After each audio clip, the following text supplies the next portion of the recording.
There's a lot of articles and videos about yoga for athletes, so I brought in an expert to show us some yoga poses specifically for grapplers.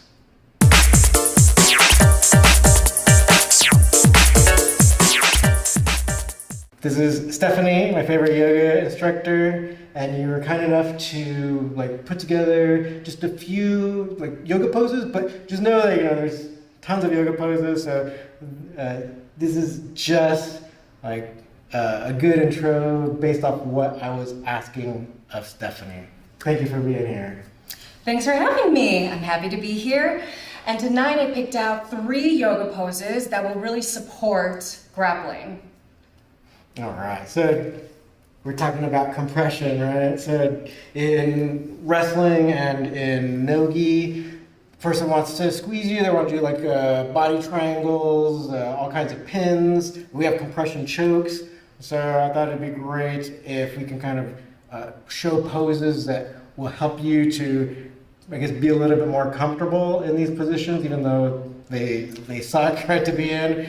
So what do you got first for us? So the first pose I want to work on is called eagle sit-ups. Are you ready to get started?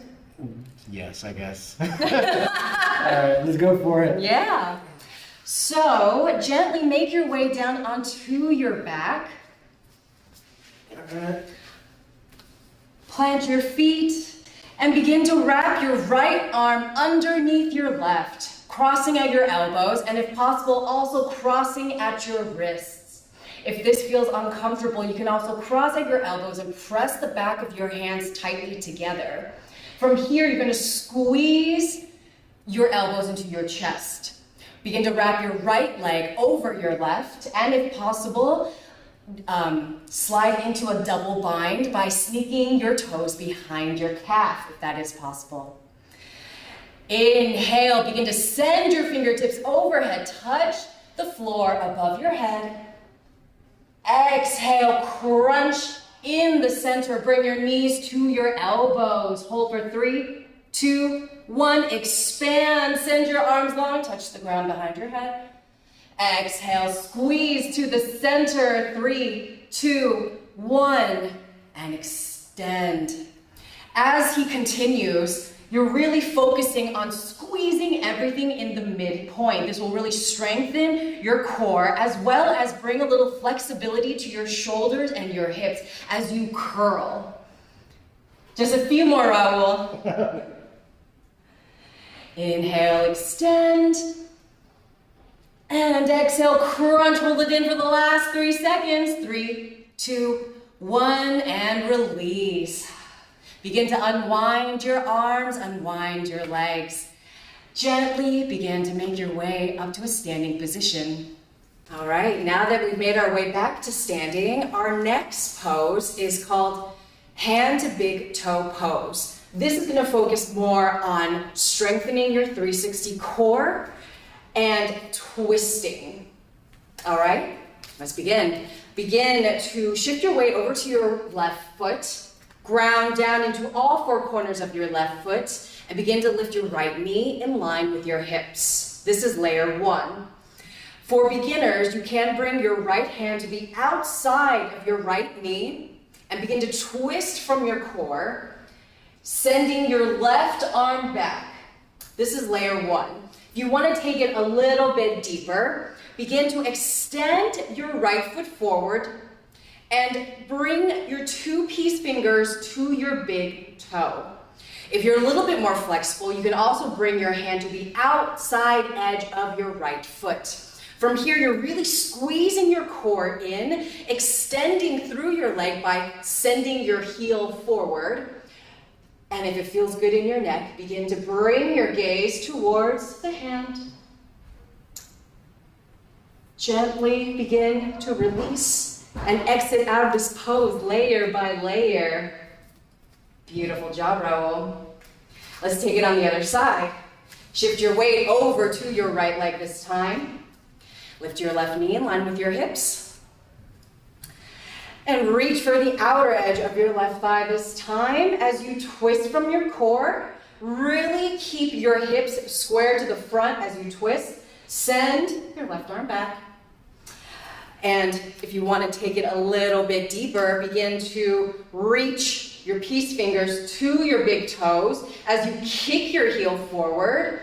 And from here, begin to twist a little bit deeper. Bring your gaze to your hand. Really squeeze your belly button to your spine to help with your stability. Really ground down into the big toe mounds of your standing foot to stabilize your foundation.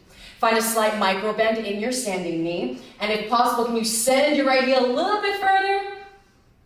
Beautiful job. Begin to gently release, exit out layer by layer. Great job.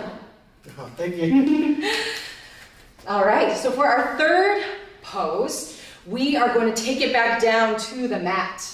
These poses have been really good. I just want people to kind of see. So even though this doesn't look like grappling, we're not fighting each other or anything, but these are the common positions you'll see. So like a barbed wire, even all different types of compression chokes.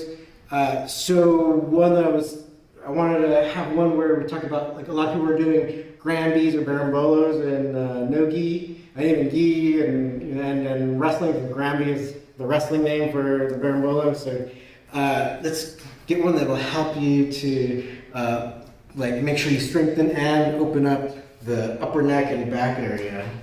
So what do you have for us, Stephanie? So to support that, we are going to get into rabbit pose. All right. All right. Begin to make your way onto your knees and have a seat on your heels. Begin to ground your hips down to your heels and begin to wrap your fingers around your heels so that your thumbs are facing the outside.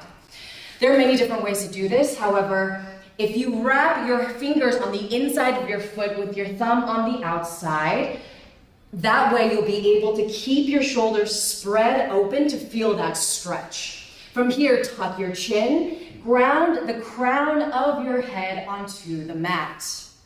Tuck your chin as much as you can to make sure you're grounding your crown rather than your forehead. Our focus here is to really protect our neck first and foremost. Let's take an inhale to prepare. Exhale, rabbit pose. Begin to send your hips up towards the ceiling. Try to not dump all of your weight into the crown of your head, but instead send your hips high enough where you feel your head rolling forward so you have that stretch in the back of your neck and across your shoulders. You'll need to find an equilibrium that's right for you. Everybody is different. Let's take one more inhale. Exhale, gently sink your hips back down and begin to roll your spine back up to a seat. And go ahead and release your hands from your heels. Perfect.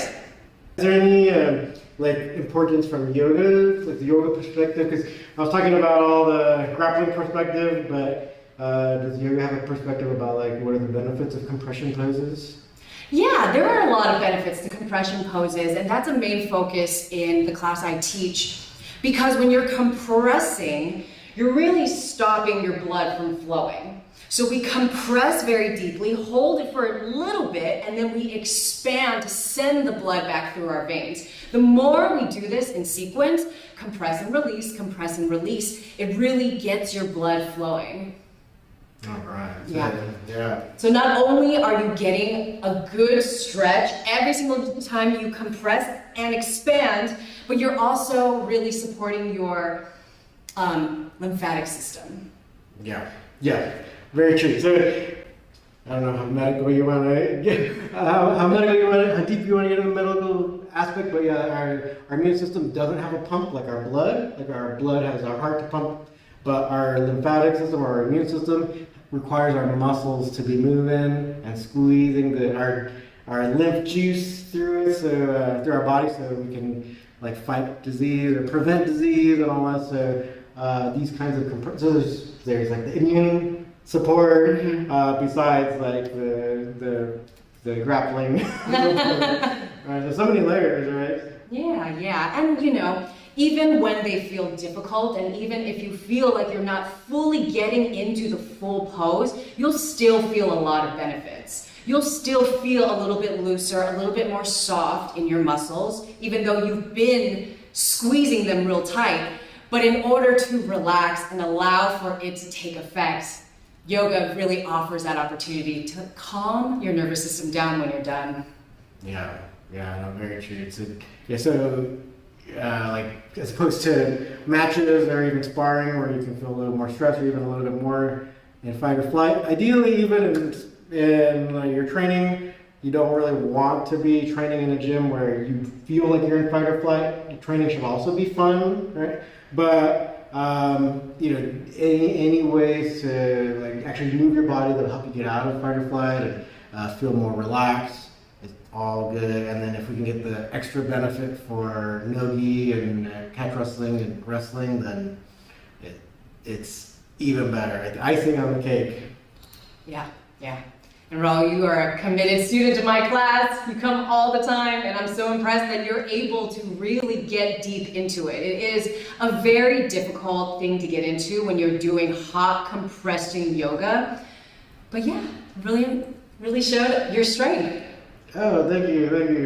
Maybe because I've been compressed traveling so many times. There you go. There you have it. So, if anyone has any questions or have any questions for Stephanie, feel free to comment. If not, you're missing out. Comment, and then we'll see you in the next video right down here.